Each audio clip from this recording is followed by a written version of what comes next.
राधे राधे मित्रों, आपने देखा होगा कि जब आचार्यवर ब्राह्मण देवता पूजा करते करवाते हैं तो उनके हाथ में एक कुश होता है, पैती होती है, जो आप अंगूठी में जी लोग अन्य अन्य शहरों में कहते हैं कुशा की अंगूठी, और कुश होता है, मुठक होता है। इसका भी उखाड़ने का, बनाने का एक मुहूर्त है, जो कि भाद्रपद के कृष्ण पक्ष की अमावस्या में कुशा को उखाड़ा जाता है।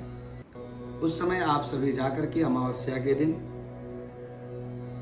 कुशा को उखाड़ें और उखाड़ते समय बोले ओम हुम फट, इतना कह करके तब कुश को उखाड़ें और भगवान वाराह से प्रार्थना करें कि उनके रोम से जो कुश उत्पन्न हुआ है वह आपका कल्याण करे। कुश आपके जीवन में हर प्रकार से वृद्धि करता है।